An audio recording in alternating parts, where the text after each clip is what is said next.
നമുക്ക് പറയാം ഇപ്പം ഏതൊരു ഫീൽഡാണെങ്കിലും അവിടെ ഒരുപാട് ഇൻവെസ്റ്റ്മെൻറ്റ് അല്ലെങ്കിൽ ചെയ്താലാണ് നമുക്കൊരു ചെറിയ ഇൻകം പോലെ അതിന് നമുക്ക് റിട്ടേൺ കിട്ടുള്ളൂ. ഇവിടെ നമുക്കൊരു ഇൻവെസ്റ്റ്മെൻറ്റ് ഇല്ലാതെ നമ്മുടെ ലൈഫ് എൻജോയ് ചെയ്തുകൊണ്ട് നമ്മളെ ബാധ്യതകളൊന്നും നമ്മളെ ഇവിടെ ബാധിക്കുന്നില്ല. മറ്റുള്ളവരിലേക്ക് നമുക്കൊരു വരുമാനം എത്തിച്ചും കൊണ്ട് നമുക്ക് വിജയിക്കാൻ പറ്റും. അതാണ് നമുക്ക് കൊടുക്കാനുള്ളൊരു മെസ്സേജ്. എനിക്ക് നിങ്ങൾ ജോയിൻ ചെയ്യാനുള്ള ഫോർമാറ്റ് എന്താണെന്ന് പറയും. അപ്പോൾ എനിക്ക് ഫോം എടുത്തത് ഞാൻ ഫോമിൽ സൈൻ ചെയ്തതിന് ശേഷമാണ് ഞാൻ പ്ലാൻ കേട്ടത്. കാരണം ഇതിന്റെ പ്രൊഡക്റ്റ് ഞാൻ change your shop change your life ഒറ്റ കാര്യം പറഞ്ഞു. മറ്റൊരു പവർഫുൾ കപ്പിൾസിനെ നമുക്ക് കിട്ടിയിരിക്കുകയാണ്. സാർ എവിടുന്നാണ്, കേരളത്തിൽ എവിടുന്നാണ് ഈ ബിസിനസ്സിലേക്ക് വന്നത്?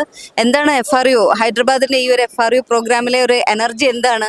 ഈ ബിസിനസ്സിലേക്ക് വന്നിട്ട് എത്ര നാളായി? എല്ലാ ചോദ്യം കൂടി ഒരുമിച്ചാണെങ്കിൽ പോലും എന്തായിരുന്നു സാർ ഈ ബിസിനസ്സിലേക്ക് വരുന്നതിന് മുൻപുള്ള പ്രൊഫഷൻ എന്തായിരുന്നു? മാഡത്തിന്റെ ഈ ബിസിനസ്സിൽ ഉള്ള ഒരു എൻട്രി എങ്ങനെയാണ്? എല്ലാം വളരെ കുറച്ച് സമയം കൊണ്ട് ഞങ്ങൾക്കൊന്ന് ഷെയർ ചെയ്ത് തരുമെന്ന് വിചാരിക്കുന്നു. പ്ലീസ്. കുറച്ച് സമയം കൊണ്ട് ഷെയർ ചെയ്താൽ വലിയ ബുദ്ധിമുട്ടുള്ള കാര്യമാണ്. കേരളത്തിലെ മലപ്പുറം ജില്ലയിലെ തിരൂരാണ് എൻ്റെ സ്ഥലം, സ്വദേശം. ഞാൻ വരുന്നത്, ഞാൻ ബാങ്ക് എംപ്ലോയി ആയിരുന്നു. ബാങ്കിലായിരുന്നു ജോലി ചെയ്തത്. ആ സമയത്ത് സമയമില്ലാത്തതുകൊണ്ടാണ് ഈ ബിസിനസ്സിലേക്ക് കടന്നു വന്നത്. ഒട്ടും സമയം ഉണ്ടായിരുന്നില്ല. ആ സമയത്താണ് ഈ ബിസിനസ് കാണുന്നത്. കാരണം രാവിലെ 9 മണിക്ക് ബാങ്കിലേക്ക് പോയി കഴിഞ്ഞാൽ വൈകുന്നേരം 6 മണിക്ക് ഇറങ്ങും. അത് കഴിഞ്ഞാൽ എനിക്ക് ഫാൻസി ഷോപ്പ് ഉണ്ടായിരുന്നു. അപ്പോൾ ഫാൻസി ഷോപ്പിലേക്ക് പോകും. രാത്രി 11:30 മണിക്കാണ് വീട്ടിലേക്ക് എത്തുന്നത്. അപ്പോൾ ഒട്ടും സമയമില്ല, വർക്ക് ചെയ്യാനും സമയമില്ല, ഫാമിലിക്ക് കൊടുക്കാനും സമയമില്ല. അപ്പോൾ സമയമില്ലാത്തതുകൊണ്ട് സമയത്തിന്റെ വില നമുക്ക് അറിയാലോ. അപ്പോൾ ആ സമയത്താണ് എൻ്റെ ഫ്രണ്ടായിട്ടുള്ള ശ്രീദാസ് കടലിൽ എനിക്ക് അവസരം കാണിച്ചു തരുന്നത്. പക്ഷെ അന്ന് ഇദ്ദേഹം വളരെ നെഗറ്റീവ് ആയിരുന്നു, കംപ്ലീറ്റ് നെഗറ്റീവ് ആയിരുന്നു. കാരണം ഞാൻ ഇതിന് മുന്നേ ഞാനൊരു ഡയറക്ട് സെല്ലിംഗ് കമ്പനിയിൽ വർക്ക് ചെയ്തുകൊണ്ട് നിരവധി ബാധ്യതകൾ ഉണ്ടാക്കി വെച്ചൊരു വ്യക്തിയാണ്. അതുകൊണ്ട് തന്നെ ഇദ്ദേഹം ആ ഭാഗത്തേക്ക് അടുത്തിട്ടുണ്ടാവില്ല. ഏകദേശം ഞാനൊരു ഗോൾഡ് ഡയറക്ടർ ലെവൽ വരെ ഇദ്ദേഹം എന്നെ ഒട്ടും സപ്പോർട്ട് ചെയ്യില്ല. എന്നെ എങ്ങനെയൊക്കെ നിരുത്സാഹപ്പെടുത്താൻ പറ്റും അതെല്ലാം ചെയ്തിട്ടുണ്ട്. കാരണം ഭക്ഷണം തരാതെ ഇരുന്നിട്ടുണ്ട്, പിന്നെ രാത്രി ഡോർ തുറന്നിടാതെ പുറത്ത് സിറ്റ് ഔട്ടിൽ കിടത്തിയിട്ടുണ്ട്. അങ്ങനെ പല അനുഭവങ്ങളും ഉണ്ടായിട്ടുണ്ട്. ഇതെല്ലാം അതെ അതെ അത്ര. എന്നിട്ടും നമ്മളതിൽ പിടിച്ചു നിന്നില്ല. കാരണം ഈ ഇൻഡസ്ട്രീനെ, കാരണം നമുക്കറിയാം, ഒരിക്കൽ നമ്മൾ വീണു കഴിഞ്ഞാൽ നമ്മളത് അതിന് വീണിട്ട് നമ്മൾ എഴുന്നേൽക്കണമല്ലോ. അപ്പോൾ എഴുന്നേൽക്കലാണ് ഏറ്റവും വലിയ വിജയം. ഞാൻ വീണിട്ട് എഴുന്നേറ്റൊരു വ്യക്തിയാണ്. കാരണം അവിടെ കിടന്നിട്ടില്ല, കാരണം അത്രമാത്രം പടുകുഴിയിലേക്ക് വീണു. പക്ഷെ എനിക്ക് ഉറപ്പായിരുന്നു ഈ ഡയറക്ട് സെല്ലിംഗ് എന്ന് പറയുന്നത് ഇനി വളരാൻ പോകുന്ന മേഖലയാണ്. അത് ഉറപ്പായതുകൊണ്ട് തന്നെ ഇതിൽ പിടിച്ചു നിന്നത്. കാരണം എന്നെ സംബന്ധിച്ച് ഏകദേശം 2005 മുതൽ 2011 വരെ ഏറ്റവും തിക്ത അനുഭവങ്ങളാണ് എനിക്ക് ഡയറക്ട് സെല്ലിംഗ് ഉണ്ടായിട്ടുള്ളത്. ഉണ്ടാക്കി കൊണ്ടുവന്ന ടീം വേറെ കമ്പനിയിലേക്ക് പോകുന്നു, അല്ലെങ്കിൽ വേറെ മണിച്ചയിലേക്ക് പോകുന്നു. അങ്ങനെ ഒരുപാട് അനുഭവങ്ങൾ ഉണ്ടായിട്ടുണ്ട്. പക്ഷെ 2011 അത് അവസാനിപ്പിച്ചു. പിന്നെ 2017 വീണ്ടും റീ എൻട്രി ചെയ്യുന്നത്. അപ്പോൾ 2011 കാലഘട്ടങ്ങളൊക്കെ ഇദ്ദേഹം എൻ്റെ കൂടെ ഉണ്ട്. അതുകൊണ്ട് തന്നെ ഇദ്ദേഹത്തിന് ഒരു ബിസിനസ് ഒട്ടും ഇഷ്ടമായത്. ബാക്കി ഇദ്ദേഹം സംസാരിക്കുന്നുണ്ട്. ഒറ്റ കാര്യം കൂടി, സാർ മറ്റൊരു നെറ്റ്വർക്ക് മാർക്കറ്റിംഗ് ബിസിനസ്സിൽ വർക്ക് ചെയ്തിരുന്നു, അല്ലെ കമ്പനിയിൽ വർക്ക് ചെയ്തിരുന്നു എന്ന് പറഞ്ഞു. അതിൽ നിന്നും എന്ത് വ്യത്യാസമാണ് വെസ്റ്റേജിലേക്ക് വന്നപ്പോൾ ഉണ്ടായത്? അതുപോലെ തന്നെ എന്താണ് വെസ്റ്റേജ് ബിസിനസ്സിൽ വിന്നിംഗ് ടീമിന്റെ ഒരു പ്രാധാന്യം എന്താണ്? അത് ഒന്ന് ഷെയർ ചെയ്താൽ നന്നായി. വെസ്റ്റേജ് എന്ന് പറഞ്ഞാൽ മറ്റേതൊരു നെറ്റ്വർക്ക് മാർക്കറ്റിംഗ് കമ്പനി എടുത്ത് നോക്കിയാൽ വെസ്റ്റേജ് വളരെ സിമ്പിളാണ്. വളരെ സിമ്പിൾ ആയിട്ടുള്ള പ്ലാനാണ്, സാധാരണക്കാർക്ക് ഉപയോഗിക്കാൻ പറ്റുന്ന പ്രോഡക്റ്റുകളാണ്, എല്ലാം സിമ്പിളാണ്. അതുകൊണ്ട് ബിസിനസ് സിമ്പിൾ ആയതുകൊണ്ട് തന്നെ ഇതിലെ അച്ചീവ്മെന്റ്സ് ആണെങ്കിലും നമ്മൾക്ക് ഉണ്ടാകുന്ന വരുമാനമാണെങ്കിലും ഒക്കെ സിമ്പിളായിട്ട് നമുക്ക് നേടിയെടുക്കാൻ പറ്റുന്നതാണ്. അതാണ് ഇതിന്റെ ഏറ്റവും വലിയൊരു പ്രത്യേകത. മറ്റുള്ള കമ്പനികളെ ഞാൻ വെച്ച് നോക്കും. ഞാനിപ്പോൾ ഒട്ടുമിക്ക കമ്പനികളുടെയും പ്ലാൻ കേട്ടതാണ്. ഞാൻ പറഞ്ഞു 2011 മുതൽ 2017 വരെ എനിക്കൊരു ഗ്യാപ്പ് ഉണ്ടായിരുന്നു. അപ്പോൾ ഞാൻ ഒട്ടുമിക്ക കമ്പനികളിൽ കേരളത്തിൽ നടന്നുകൊണ്ടിരിക്കുന്ന ഇന്ത്യയിലുള്ള ഒട്ടുമിക്ക കമ്പനികളുടെയും പ്ലാൻ ഞാൻ കേട്ടതാണ്. പലതിലും അവർ എൻ്റെ സമ്മതമില്ലാതെ എന്നെ കൊണ്ട് ഐഡി വെപ്പിച്ചിട്ടുണ്ട്. പക്ഷെ ഞാൻ ഒന്നും വർക്ക് ചെയ്യില്ല. കാരണം ആ വർക്ക് ചെയ്യാൻ എനിക്ക് തോന്നാത്ത രീതിയിൽ തോന്നിക്കത്തക്ക രീതിയിൽ ഒന്നും എനിക്കത് കിട്ടിയിട്ടില്ല. പക്ഷെ ഇവിടെ ഞാൻ ഈ ഒരു ഓപ്പർച്യൂണിറ്റി കാണുന്നതിന് മുന്നേ ഞാൻ ജോയിൻ ചെയ്തു. കാരണം അത് പ്ലാൻ തരാൻ വന്ന വ്യക്തിയോട് ഞാൻ പറഞ്ഞു, എനിക്ക് പ്ലാൻ തരണ്ട, എനിക്ക് നിങ്ങൾ ജോയിൻ ചെയ്യാനുള്ള ഫോർമാറ്റ് എന്താണെന്ന് പറയും. അപ്പോൾ എനിക്ക് ഫോം എടുത്തത് ഞാൻ ഫോമിൽ സൈൻ ചെയ്തതിന് ശേഷമാണ് ഞാൻ ഈ ബിസിനസിന്റെ പ്ലാൻ കേട്ടത്. കാരണം ഇതിന്റെ പ്രൊഡക്റ്റ് ഞാൻ അതിന്റെ മുന്നേ ഉപയോഗിച്ചിട്ടുണ്ടായിരുന്നു. ബെസ്റ്റിനെ കുറിച്ച് എനിക്ക് അറിയാമെന്ന്. പക്ഷേ ഞാൻ നല്ലൊരു ടീമിനെ വെയിറ്റ് ചെയ്ത് നിൽക്കുകയായിരുന്നു. അപ്പോൾ നല്ലൊരു ടീമിനെ വെയിറ്റ് ചെയ്തപ്പോൾ വന്ന വ്യക്തികൾ അത്ര നല്ലൊരു ടീം ആയതുകൊണ്ട് സുധീഷ്ജിയും ശ്രീദാസും കൂടിയാണ് എൻ്റെ അടുത്തേക്ക് വന്നത്. അതുകൊണ്ട് ഞാൻ കണ്ണടച്ചിട്ട് ഞാൻ ജോയിൻ ചെയ്തു. ഒറ്റ കാര്യം കൂടി ചോദിച്ചോട്ടെ. സാധാരണ നമ്മൾ നെറ്റ്വർക്കിലേക്ക് കടന്നു വരുമ്പോൾ കേൾക്കുന്ന ഒരു കാര്യമാണ് തുടക്കത്തിൽ എഫേർട്ട് കൂടുതലും ഇൻകം കുറവുമായിരിക്കും എന്നുള്ളത്. വെസ്റ്റേജിൽ അതിൽ നിന്നും എന്തെങ്കിലും വിരോധാഭാസം, നമുക്ക് പെട്ടെന്ന് തന്നെ ഇൻകം കിട്ടുന്നുണ്ടോ? അല്ല, വെസ്റ്റേജിൽ ഫാസ്റ്റ് ആയിട്ട് ചെയ്യാൻ പറ്റുന്ന ഫാസ്റ്റ് ആയിട്ട് നല്ല ഇൻകം ഫാസ്റ്റ് ആയിട്ട് കിട്ടുകയാണെങ്കിൽ ചെയ്യുകയാണെങ്കിൽ, അതായത് ചെയ്താൽ പൈസ കിട്ടുന്ന ഒരു പ്രസ്ഥാനമാണ് വെസ്റ്റേജ്. ചെയ്തിട്ടില്ലെങ്കിൽ ഒന്നും കിട്ടാത്തൊരു പ്രസ്ഥാനം. അതായത് എല്ലാ നെറ്റ്വർക്ക് മാർക്കറ്റിംഗ് പോലെ ചെയ്തിട്ടില്ലെങ്കിൽ നെറ്റ്വർക്ക് നല്ല ഒരു ബിസിനസ്സിൽ നമുക്ക് കിട്ടില്ല, പരിപാടിയിൽ നമുക്ക് പൈസ കിട്ടില്ല. പക്ഷെ ഇതിന്റെ ഗുണം എന്താ വെച്ചാൽ ഇത് ഫാസ്റ്റ് ആയിട്ട് ബിൽഡ് ചെയ്യാൻ പറ്റും വളരെ സിമ്പിൾ ആയിട്ട്. കാരണം ഇതിന്റെ പ്ലാൻ ആണെങ്കിലും അത്ര കോംപ്ലിക്കേറ്റഡ് പ്ലാൻ അല്ല. ഒരാളോട് സംസാരിക്കാനാണെങ്കിലും ഇപ്പൊ change your shop change your life എന്നുള്ള ഒറ്റ കാര്യം മതി. അത് തന്നെ പറഞ്ഞാൽ തന്നെ ആളുകളെ നമുക്ക് കൺവിൻസ് ചെയ്യാൻ പറ്റുന്ന ഒരു മെത്തേഡാണ്. വളരെ സിമ്പിൾ ആയിട്ട് തന്നെ നമുക്ക് ആളുകളോട് പറഞ്ഞ് നമുക്ക് ഈ ബിസിനസ്സിലേക്ക് കൊണ്ടുവരാൻ പറ്റും. അത് അങ്ങനെ ആളുകൾ കൂടുതൽ വരുന്നതുകൊണ്ട് തന്നെ നമുക്ക് സക്സസ് പെട്ടെന്ന് ഉണ്ടാക്കിയെടുക്കാനും സാധിക്കും. ഓക്കെ, ഒറ്റ കാര്യം സാർ ഇപ്പൊ പറഞ്ഞ പോലെ change your shop change your life എന്ന് പറഞ്ഞു. പൊതുവെ ആളുകൾ ഇങ്ങനെ കേൾക്കുന്ന ഒരു കാര്യമായിരിക്കും, എല്ലാവരും തന്നെ നെറ്റ്വർക്കിലേക്ക് നിൽക്കുന്ന ഒരാളുകൾ കേൾക്കുന്ന ഒരു കാര്യമായിരിക്കും. പക്ഷേ അത് ഞാൻ FRUമായിട്ടൊന്ന് കണക്ട് ചെയ്യാനായിട്ട് ശ്രമിക്കുന്നു. നിങ്ങളുടെ കട മാറിയാൽ ജീവിതം മാറുന്നു എന്ന് പലപ്പോഴും ആളുകൾ പറയുന്നുണ്ട്. പക്ഷേ കട മാറി എന്ന് കരുതി ആളുകൾക്ക് ജീവിതം മാറുന്നുണ്ടോ? അവരുടെ കാഴ്ചപ്പാടുകളിൽ, അവരുടെ ചിന്താഗതിയിൽ എന്തെങ്കിലും മാറ്റം ഉണ്ടാക്കാൻ FRU പോലുള്ള പ്രോഗ്രാമുകളിൽ എന്തെങ്കിലും ഇമ്പോർട്ടന്റ് ഉണ്ടോ? അല്ലെങ്കിൽ FRUവിന്റെ ഒരു പ്രാധാന്യം എന്താണ്? അങ്ങനെ കാഴ്ചപ്പാടിൽ മാറ്റം വരുത്താനുള്ള എന്തെങ്കിലും സാധ്യതകൾ ഇതുപോലുള്ള പ്രോഗ്രാമിൽ വരുന്നുണ്ടോ? ഓക്കെ, കട മാറിയാൽ നമുക്ക് സാമ്പത്തികമായിട്ട് നമുക്ക് ലാഭം നമുക്ക് ഉണ്ടാക്കാൻ സാധിക്കും. പക്ഷേ നമ്മുടെ പേഴ്സണാലിറ്റി, അതുപോലെ വ്യക്തിത്വ വികാസം അതൊക്കെ നമുക്ക് കിട്ടണമെങ്കിൽ, അത് ചേഞ്ച് ചെയ്യണമെങ്കിൽ നമ്മുടെ തോട്ട് പ്രോസസ്സ്, മെയിനായിട്ട് നമ്മളെ തോട്ട് പ്രോസസ്, ചിന്താഗതി മാറ്റണമെങ്കിൽ തീർച്ചയായിട്ടും FRU പോലത്തെ പ്രോഗ്രാം അറ്റൻഡ് ചെയ്യണം. സാർ ഏകദേശം എത്ര FRUs ഞാൻ 2 FRU, എൻ്റെ രണ്ടാമത്തെ FRU ആണ്. ഇതിൽ ഏറ്റവും വലിയൊരു ചലഞ്ച് എന്താണെന്ന് വെച്ചിട്ടുണ്ടെങ്കിൽ, ഈ FRU നമ്മൾ അറ്റൻഡ് ചെയ്ത് കഴിഞ്ഞാൽ ഒരിക്കലും നമ്മളെ ടീമിലുള്ള ആളുകൾക്ക് ഇത് പറഞ്ഞു കൊടുക്കാൻ പറ്റില്ല. ഞാൻ കഴിഞ്ഞ പ്രാവശ്യം അനുഭവിച്ചത്. കാരണം ഞാൻ കഴിഞ്ഞ പ്രാവശ്യം ഞാനും എൻ്റെ ഒരു ടീം മെമ്പർ മാത്രമായിട്ടാണ് വന്നത്. ഞാൻ ഇവിടുന്ന് പോയി, പക്ഷേ ഞങ്ങൾക്കിത് ഇവരുടെ ടീമിലുള്ള ആളുകൾ പറഞ്ഞ് മനസ്സിലാക്കാൻ പറ്റുന്നില്ല. അപ്പോൾ അവരെയും കൂട്ടിയിട്ട് നേരെ ഇങ്ങോട്ട് വന്നു, ഈ പ്രോഗ്രാമിലേക്ക് വന്നു. അന്ന് മേഡം വന്നിട്ടില്ല, ഞാനും എൻ്റെ കൂടെ ഓൺലൈനിൽ മാത്രമേ ഉണ്ടായിരുന്നുള്ളൂ. അപ്പൊ അന്നത്തെ ഏറ്റവും വലിയ ചലഞ്ച് ചെയ്ത് മറ്റുള്ളവർക്ക് പറഞ്ഞു. ഞാൻ മേഡത്തിനോട് ഇത് പറയുന്ന സമയത്ത് മേഡം ഉൾക്കൊള്ളുന്നില്ല. മേഡം ബിസിനസ്സിൽ ആക്റ്റീവ് ആയിട്ടുള്ള സമയത്ത് എന്നാൽ പോലും FRU നമ്മൾ പറയുമ്പോൾ മേഡത്തിന് ഇത് ഉൾക്കൊള്ളാൻ പറ്റുന്നില്ല. കാരണം നമ്മളിതൊക്കെ പറഞ്ഞിട്ടുണ്ടെങ്കിൽ ഇത്ര വലിയ പ്രോഗ്രാമാണ്, വിന്നിന്റെയും എന്നാണ് വലിയൊരു സിസ്റ്റമാണ്, ഇതൊന്നും മേഡത്തിന് ഉൾക്കൊള്ളാൻ സാധിക്കുന്നില്ല.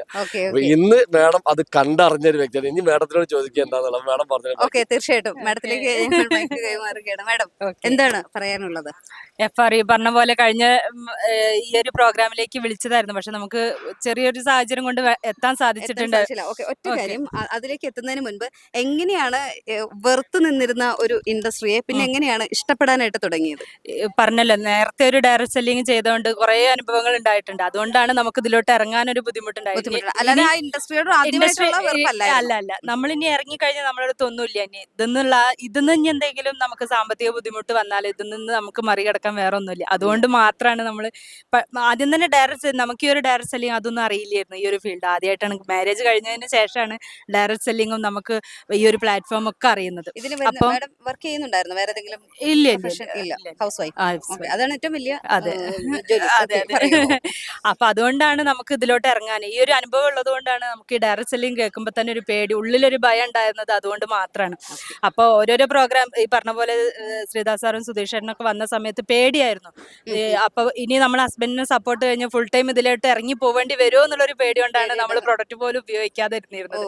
പക്ഷെ പിന്നെ അങ്ങനെ ഓരോന്നൊക്കെ പ്രൊഡക്റ്റ് ഉപയോഗിച്ചപ്പോൾ നമുക്ക് പ്രൊഡക്റ്റ് ഉപയോഗിക്കുന്നതുകൊണ്ട് കുഴപ്പമില്ല. എല്ലാ കാറ്റഗറി സുന്ദരിയായിട്ടുള്ള ഒരു വ്യക്തി എന്ന നിലയിൽ ബ്യൂട്ടി പ്രോഡക്ട്സ് ഒക്കെ എങ്ങനെയുണ്ട്? ഒരുവിധം എല്ലാ പ്രൊഡക്റ്റുകളും ഉപയോഗിക്കുന്നുണ്ട്. പക്ഷെ ഞാൻ ഒരു 1.5 വർഷത്തോളം നമ്മളെ പ്രൊഡക്റ്റ് ഒന്നും ഉപയോഗിച്ചിട്ടുണ്ടായിരുന്നില്ല. കാരണം ഉപയോഗിച്ച് റിസൾട്ട് കിട്ടിയാൽ ഇതിലോട്ട് വരേണ്ടി വരുമോ, വന്നാലോ നമ്മൾ അറിയാതെ ഇതിലേക്ക് വന്നാലോ എന്ന് പേടിച്ചിട്ട് പിന്നെ മീറ്റിങ്ങിന് വിളിച്ചാൽ പോവില്ല, പ്രോഗ്രാം അറ്റൻഡ് ചെയ്യാൻ പറയും പോവില്ല. എതിർത്ത് നിൽക്കുന്ന എല്ലാ ഭാര്യമാർക്കും നല്ലൊരു മെസ്സേജ് ആണ്. തീർച്ചയായിട്ടും ഞാൻ വെസ്റ്റീജിന്റെ പ്രൊഡക്റ്റ് ഉപയോഗിക്കും, ഇദ്ദേഹത്തിന് വേണ്ടിയിട്ട് മറ്റുള്ള പ്രൊഡക്ട്സ് ഞാൻ വാങ്ങി കൊടുക്കണം. അങ്ങനെയായിരുന്നു. കാരണം അഥവാ ഇഷ്ടപ്പെട്ടതിലേക്ക് വിളിച്ചു കൊണ്ടുപോകുമല്ലോ, അപ്പൊ അത് ഒഴിവാക്കാൻ വേണ്ടിയിട്ടായിരുന്നു അങ്ങനെ എതിർത്തിരുന്നത്. പക്ഷെ നമ്മളെ ഈ ഒരു മിനി നമ്മളെ FRU നമ്മളെ കേരളത്തിൽ നടത്തുന്നത്, അതാണ് നമ്മൾ പറയുന്ന ഗോ ഡയമണ്ട് എന്നുള്ള ഒരു പ്രോഗ്രാം. ആ ഒരു പ്രോഗ്രാമിലാണ് ശരിക്കും വിന്നിംഗ് ടീം നമ്മുടെ വെസ്റ്റീജ് എന്താണെന്നുള്ള ആ പവർ മനസ്സിലാക്കിയപ്പോൾ ഒന്ന് കൂടിയാൽ കൊള്ളാന്നില്ല. കാരണം നമുക്കിവിടെ ഒരു ഇൻവെസ്റ്റ്മെന്റ് ഇല്ല, നമ്മൾ കൂടെ വരും, നമ്മളെ വിജയത്തോടൊപ്പം അതിനെക്കാട്ടുപരി നമ്മൾ കൊണ്ടുവന്നവരെ വിജയിപ്പിച്ചാലാണ് നമുക്കിവിടെ വിജയിക്കാൻ പറ്റുള്ളൂ എന്ന് ആ ഒരു തിരിച്ചറിവാണ് ഈ ഒരു വെസ്റ്റീജിലേക്ക് കൂടുതലായിട്ട് ഇറങ്ങാൻ പ്രാപ്തിയാക്കിയത്. പിന്നെ ഇതുപോലെ എതിർത്ത് നിൽക്കുന്ന ഒരുപാട് ഭാര്യമാരുണ്ടാകും. ഭർത്താവ് ഇങ്ങനെ ഒരു ബിസിനസ്സിലേക്ക് വരുമ്പോഴത്തേക്കും ഒരുപാട് ഭാര്യമാർ എതിർക്കുന്നുണ്ടാകും. അപ്പൊ അവരോട് എന്ത് മെസ്സേജാണ് ഈ ഒരു വെസ്റ്റീജ് എന്ന് പറയുന്ന ഒരു ഓപ്പർച്യൂണിറ്റിയിലേക്ക് കടന്നു വരാൻ മടിച്ചു നിൽക്കുന്ന ഭാര്യമാരോട് എന്ത് മെസ്സേജാണ് മാഡത്തിന് കൊടുക്കാനുള്ളത്? നമുക്ക് പറയാം, ഇപ്പൊ ഏതൊരു ഫീൽഡ് ആണെങ്കിലും അവിടെ ഒരുപാട് ഇൻവെസ്റ്റ്മെന്റ് അല്ലെങ്കിൽ ചെയ്താലാണ് നമുക്കൊരു ചെറിയ ഇൻകം പോലെ അതിന് നമുക്ക് റിട്ടേൺ കിട്ടുള്ളൂ. ഇവിടെ നമുക്ക് ഒരു ഇൻവെസ്റ്റ്മെന്റ് ഇല്ലാതെ നമ്മുടെ ലൈഫ് എൻജോയ് ചെയ്തുകൊണ്ട് നമ്മളെ ബാധ്യതകളൊന്നും നമ്മളെ ഇവിടെ ബാധിക്കുന്നില്ല. മറ്റുള്ളവരിലേക്ക് നമുക്ക് ഒരു വരുമാനം എത്തിച്ചും കൊണ്ട് നമുക്ക് വിജയിക്കാൻ പറ്റും. അതാണ് നമുക്ക് കൊടുക്കാനുള്ള ഒരു മെസ്സേജ്. അത് തന്നെയാണ്. മലപ്പുറം തിരൂര്. അപ്പൊ അവിടെ നിങ്ങളാണോ ശരിക്കും ഈ ഒരു ബിസിനസിന്റെ ഏറ്റവും ശക്തരായിട്ടുള്ള? അതെ, നമ്മളിപ്പോ IST പിന്നെ നമ്മളാണ്, ക്രൗണ് നമ്മളാണ്. അതോടൊപ്പം ഈ ഒരു വെസ്റ്റീജിലേക്ക് കൂടുതൽ അറിഞ്ഞത് എന്റെ മൈൻഡിൽ വെസ്റ്റീജ് എന്ന് പറഞ്ഞാൽ ഞങ്ങളെ ബിസിനസ് മാത്രമേ ഉണ്ടായിരുന്നുള്ളൂ, വേറൊരു ലോകം ഉണ്ടായിരുന്നില്ല. പിന്നെ നമ്മള് DLCPയും കൂടി നമ്മുടെ കയ്യിലേക്ക് വന്നപ്പോ വെസ്റ്റീജിന്റെ പവർ ഒന്ന് വെസ്റ്റേജിന്റെ DLCP means shop shop shop stock point തിരുവനന്തപുരത്തെ. ശരി ശരി അപ്പൊ അതും കൂടി നമ്മുടെ കയ്യിലേക്ക് എത്തിയപ്പോൾ നമ്മൾ മാത്രമല്ല, എന്താ പറയാ, നമുക്ക് ഇവിടെ ഒരു എഡ്യൂക്കേഷൻ ക്വാളിഫിക്കേഷനും വേണ്ട, ഡ്രീം അതന്നെയാണ് നമ്മുടെ ഉള്ളില് ഏറ്റവും കൂടുതൽ വേണ്ട വേണ്ടത്. സാധനം. മേഡം ആണോ ഷോപ്പ് കൈകാര്യം നമ്മൾ രണ്ടുപേരും കൂടിയിട്ട് തന്നെയാണ് കൈകാര്യം ചെയ്ത് വർക്കിന് പോകുന്ന സമയത്ത് മേഡം ആണോ full time? Full time. Okay.